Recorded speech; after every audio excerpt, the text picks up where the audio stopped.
Welcome to the spotting corner of the S2Piece channel. Today, we're going to spot interesting details in chapter 11 to 17. Continuing Yamato's adventure, we meet Hyogoro and Nekomamushi. It looks like Nekomamushi has joined the Yakuza under boss Hyogoro's leadership to protect Wano country. Dawn, Krieg, Jin, and Pearl all briefly appear in a small panel of the chapter, showing that they're still alive and on Pirate Island in the New World. All three of them have longer hair now. Krieg wears glasses, Jin is wielding a sword, and Pearl has upgraded her pearl armor. Krieg is still using his old weapon, the spear. Since boat coding technology exists only in Sabaody, and the pirates here are generally poor, they can't dive into the deep sea. Cricket used to dive frequently into the sea around Jaya Island in search of clues about the Golden City. Even after reports of a 200-meter rise in sea level, he remains inspired to continue his dives, hoping to explore cities submerged beneath the ocean. It's interesting that the phrase "One Piece" was mentioned by a Marine, specifically Helmeppo. After the battle on Pirate Island, Prince Gus is unharmed, while Kobe and Helmeppo are quite beaten up.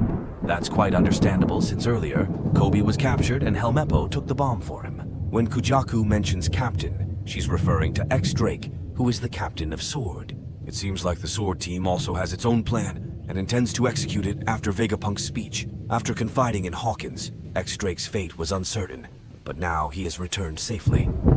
Only the fortune teller remains unsure whether he will live or die.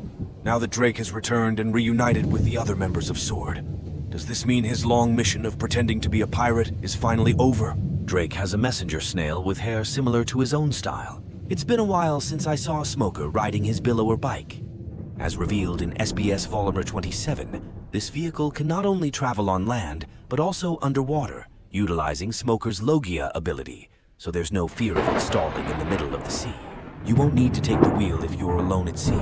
Smoker is dragging a barrel, possibly fuel for the cart, or food, or something important. The phrase "Itai Naniwo" on this guy's shirt means, "What the hell?" It seems to express his frustration when Vegapunk skipped the topic of Roger to talk about something else. The barrier has been removed, and the Straw Hats are ready to stop the ship from leaving the island. It looks like the arc is about to end and move on to Elbaf. It's predicted that we will have one more shocking event before concluding the arc. After slicing through the clouds, Nosturo ran over to ask, since Sunny was nearby. The size of the Five Elder Star in monster form is still terrifying and overwhelming. Without Nika, everyone would still be amazed as usual. Until now, aside from the Navy, Vegapunk, and Robin, our side still doesn't know who the monsters that just landed on the island are. After Lilith's words, Usopp and the group learned that they were the Five Elder Stars.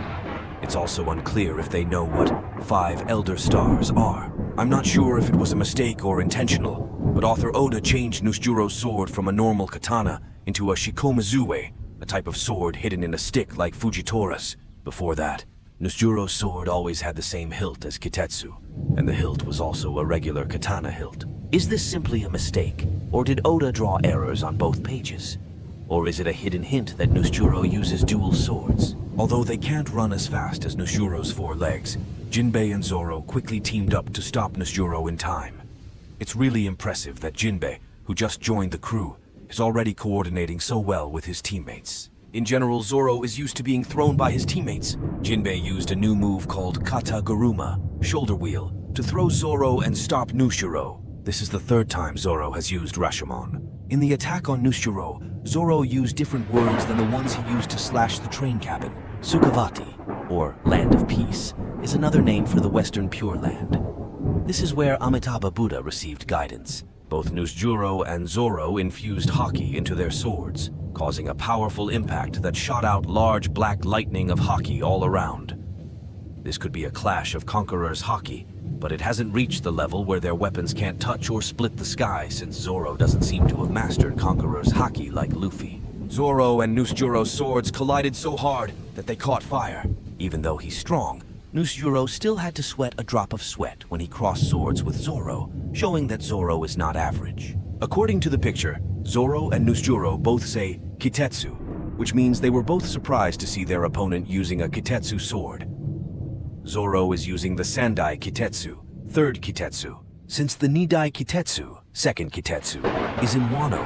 I can deduce that Nusjuro is using the Shodai Kitetsu, first Kitetsu, the strongest in the Kitetsu line, and one of the 12 supreme grade swords. The 5 Elder Stars must use weapons of this caliber to be worthy, but this also makes us question more clearly whether Nusjuro is from Wano or not. Oda's really throwing us for a loop with Nusjuro's moves. First, he's got his sword in his right hand as he heads towards Sunny. Then, he blocks Zoro's attack using his left hand, and when he gets thrown back, bam! Sword's back in his right hand. Like, is he switching hands super fast or what? It's tough to keep up. The clash between Nusjuro and Zoro ended in a draw, and both were sent flying. But Nusjuro isn't giving up on Sunny that easily. We gotta get out of here fast or who knows what'll happen next. Will Zoro and Jinbei make it back to the ship in time? Or will they stay behind to stall Nusjuro? Looks like the whole crew's bailing since Luffy's already on shore. Wonder who's gonna stay and hold off the Navy. Man, Luffy's voice is booming! Luffy and those 2 giants showed up on the beach right after the 5 elders wrecked that ancient robot. Thought it was a gun? Nah, it's actually 2 cannons. Sea battles are rare in One Piece, cause most of the characters are landlubbers. Giants definitely have the upper hand on water. Those vice admirals, not your average fighters, that's for sure. That ancient robot looked downright menacing. R.I.P., big guy. This is Kano country, Sai's old stomping grounds. The 5 elders know about that ancient robot attack on Mary Joyce 200 years ago. If it weren't for the records, they'd practically be immortal. Makes you wonder, right? The 5 Elder Stars were freaking out when Vegapunk mentioned D. Clearly that's info they didn't want getting out. Dragon just said nothing as normal except 3 dots in the bubble. Almost every character with the initial D in their name has shown up or been mentioned, including Jaguar D. Saul. And if you count Nefertari D. Vivi too. So Law and Bebo managed to escape from the Blackbeard gang and are hiding out somewhere. As for Kid, looks like he's off exploring the ancient world. Then, the last few chapters were pretty normal until we lost the most important detail everyone's been dying to know, the will of D. It's quite the spicy revelation. The ancient robot took a hit from Warkari's attack, got thrown far away, and it seems the Den Mushi inside couldn't make it, cutting off Vegapunk's video feed. Interestingly, the other clones didn't seem surprised by Vegapunk's video in the end, except York.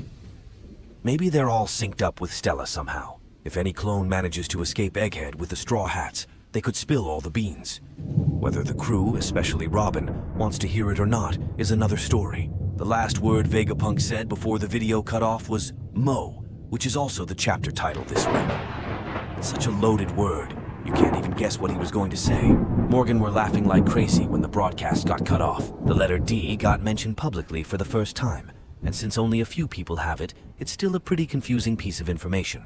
The Straw Hats will probably get blamed for sabotaging the broadcast, since everyone thinks they're threatening Vegapunk's life right now. Everything's wrapped up. Soon York will get to become trash, just like she wanted. Finally, after so many chapters, Pandaman is back. It looks like Oda's paying more attention to the little details again. Seems like his health is getting better too. Thank you for watching. We will be back in the next chapter, 11:18.